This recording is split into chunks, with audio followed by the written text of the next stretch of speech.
तपती धूप में वह गरीब किसान खेतों में फावड़ा चला रहा था। उसके माथे से तर तर पसीना बहे जा रहा था। तभी गंगा गमछा उठाकर पिता का पसीना पोंछती है। बाबा, आपके माथे से कितना पसीना बह रहा है। आप थक भी गए हैं, थोड़ी देर आराम कर लो।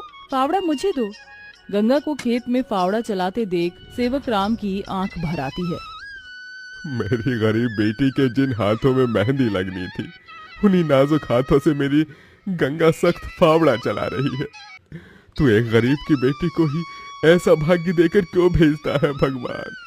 एक गरीब के जीवन की सबसे बड़ी दुविधा बेटी को ब्याहना होता है। ये कहानी है ऐसे ही किसान सेवक राम की, जो बड़ा गरीब है। उसकी दो बेटी गंगा और अंजू हैं। यूं तो सेवक राम ने गंगा के लिए कई रिश्ते ढूंढे, मगर भला एक गरीब की बेटी का हाथ कौन थामना चाहता है। किसी तरह से उनका जीवन कट रहा था। सेवक राम, उसकी बूढ़ी पत्नी जानकी और दोनों बेटी सारा दिन तपती धूप में खेत में काम करते रहे। शाम को खेत का मालिक ब्रिज वहां आया। अरे ओ सेवक राम, सारा खेत जोत दिया? जी ब्रिज बाबू, खेत भी जोत दिया और बीज भी बो दिया। ये ले, तेरे परिवार की आज की दिहाड़ी 250 रुपए। ये क्या मालिक, आप पैसे तो कम दे रहे हैं।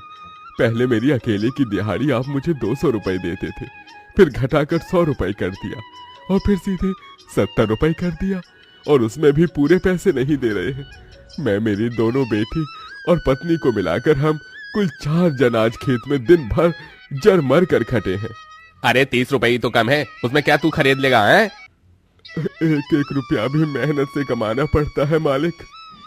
फिर ब्रिज बाकी के 30 रुपए भी सेवक राम को दे देता है, जिसके बाद वह अपनी मढ़ई में आ जाते हैं और गंगा सबको खाना बनाकर खिलाती है और एक फटे गुदरी पर पूरा परिवार जमीन पर लेट जाता है। मगर एक पिता होते हुए सेवक राम चिंता में सो भी नहीं पाता। वह रात भर आंसुओं से बिछौना भिगोता है। अजी, आप अभी तक जाग रहे हैं? जिसके घर में जवान बेटी ब्याहने को हो, वो कैसे सोए? जाने मेरी गरीब बेटी के भाग्य में क्या लिखा है। भगवान ने सभी के घर आंगन में भाग्य जाग रहे हैं, मगर मेरी मढ़ई के आंगन में मंडप कब बनेगा? अजी, तुम चिंता मत करो, भगवान ने कहीं न कहीं जोड़ी बनाई होगी। सेवक राम का यही दुख कम न था। अभी तो और भी कठिनाई आने को थी। अगले दिन जब चारों खेत में पहुंचे कि तभी। क्यों रे सेवक, कल तू 30 रुपए के लिए पाठ पढ़ा रहा था, अब क्या करेगा? क्योंकि ये सारी की सारी जमीन तो पृथ्वीराज जी ने खरीद ली। तभी अंजू ने गंगा से कहा, दीदी, अब हम क्या खाएंगे? खेत बोकर ही तो थोड़े बहुत पैसे मिलते थे। सेवक राम अपने परिवार को लेकर लौट आया। वह दिन रात चिंता में गलने लगा। ऐसे घर कैसे चलेगा प्रभु? कैसे होगी गंगा की शादी? और शादी नहीं हुई तो लोग मेरी गंगा को जाने क्या क्या नाम देंगे, क्या क्या ठहराएंगे जानकी। मैं काम ढूंढने जा रहा हूँ। बाबा, मैं भी आपके संग चलूंगी। दोनों काम ढूंढते एक बड़े से मिल में आए, जहां शिव नाम का एक नौजवान गरीब मजदूर भी काम कर रहा था। जहां मजदूर राशन की बोरी भरी मालगाड़ी खींच रहे। सेवक राम ने काम मांगा, दोनों को काम मिल गया। गंगा अपने पिता की बराबरी में काम करती।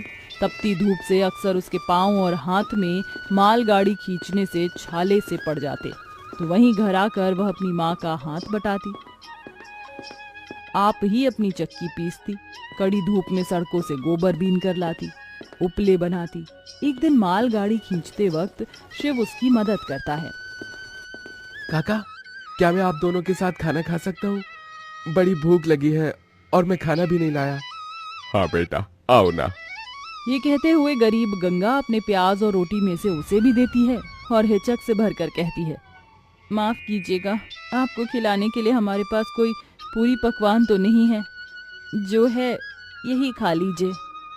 शिव वह रूखा सूखा भी हंसकर खाने लगा। अब अक्सर शिव उनकी मदद कर देता। उसकी अच्छाई गंगा के मन को भाने लगी और एक दिन शिव ने कहा, काका, अगर आप मुझे इस काबिल समझे तो मैं आपकी बेटी का हाथ थामना चाहता हूँ। बेटा, मेरी गरीब बेटी को तुम जैसा मेहनती जीवन साथी मिलेगा। मुझे तुम पसंद हो बेटा। गरीब सेवक राम की दिली इच्छा तो थी कि गंगा को बड़ा और अच्छा घर द्वार मिले, मगर उसके मन में शिव को लेकर भी एक संतोष था। मगर सेवक राम ने जो कभी सोचा भी नहीं था, अगले दिन वो हुआ। कई बड़ी गाड़ियां लाइन से उसके चौखट पर आईं और शगुन से भरी थालियों के साथ शिव अपने परिवार के संग उनके घर आया। उनके महंगे कपड़े लत्ते देख एकदम महलों में रहने वालों से थे। शिव के संग उसके माता पिता पृथ्वीराज, वसुंधरा और बहन योगिता थी। अंजू ने उन्हें देख तपाक से बोला, अरे बाप रे, ये तो राजा महाराज जैसे लगते हैं। अजी आपने तो कहा था शिव गरीब घर का लड़का है। शिव बेटा, ये सब क्या है? यही मेरी सच्चाई है काका। माफ कीजिएगा, मैं मजदूर या गरीब नहीं था, बल्कि महलों का बेटा हूँ। मगर मुझे एक ऐसा जीवन साथी की खोज थी जो मेरा धन दौलत देखकर मुझे ना अपनाए, इसलिए मैं उसे ही ढूंढने के लिए ये जीवन जी रहा था। जिसने मुझे मेरी गरीबी के संग स्वीकारा वो गंगा थी, इसलिए मेरे महलों की दुल्हन गंगा होगी। गंगा बनोगी मेरे महलों की बहू और मेरे बेटे की दुल्हन? अपनी गरीब बेटी के लिए महलों से आया रिश्ता देखकर सेवक राम बड़ा रोया। भगवान, तूने मेरी फटी झोली में इतनी खुशियां डाल दी। मेरी बेटी महलों की दुल्हन बनेगी। हर बाप चाहता है कि वो अपनी बेटी का हाथ जिसके हाथ में दे वो उसे रानी बनाकर रखे। अब मेरी बेटी सचमुच में महलों की रानी बनेगी। समझे जी, मंगनी कर ले। मगर इतनी छोटी सी मढ़ई में सब कैसे होगा? ये तो टूटी फूटी है, आप लोगों के खड़े होने लायक भी नहीं है। मगर इस मढ़ई में आप जितने दिलदार लोग रहते हैं तो ये महलों से बढ़कर है। इसके बाद सेवक राम के छोटे से मढ़ई में उसकी गरीब बेटी की मंगनी होती है, जहां और थोड़े दिन के बाद बड़े ही धूमधाम के साथ गंगा की शादी होती है, जहां वह मंडप में मन ही मन कहती है, हे गौरी मैया, आपका धन्यवाद जो आपने मुझको मनचाहा वर दिया।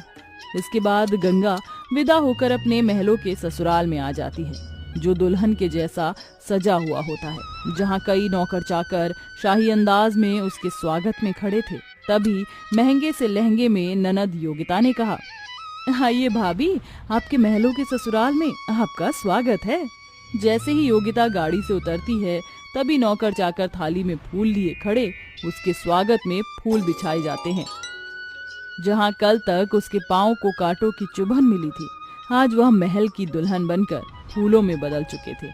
जहां महल के द्वार पर सास वसुंधरा ने स्वागत किया, आओ हमारे महलों की दुल्हन, तुम्हारा स्वागत है। इस सोने की कलश को अपने दाहिने पांव से गिराकर अंदर आ जाओ। जी माँ।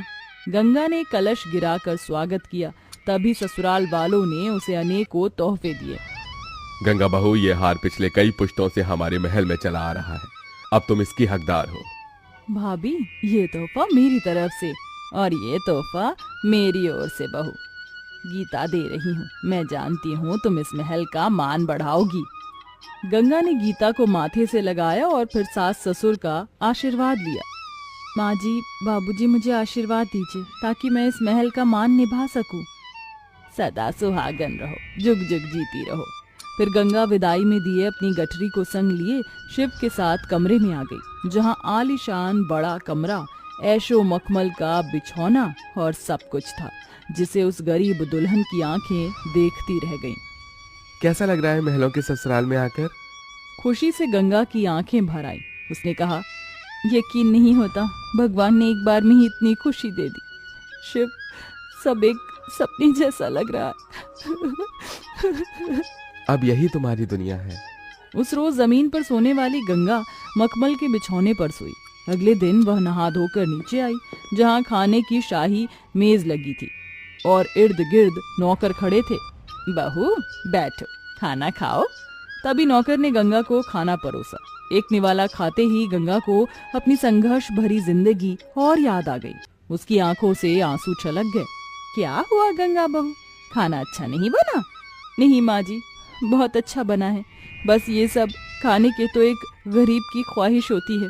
मैं बहुत खुश हूँ, बस चाहती हूँ कि हर लड़की को उसके सपनों का ससुराल मिले, जैसे मुझे मिला। थोड़े दिन में गंगा अपने महलों के ससुराल में सुखी से रहने लगी। किसी गरीब की बेटी को चुनकर हम भी ये पुण्य कमा सकते हैं।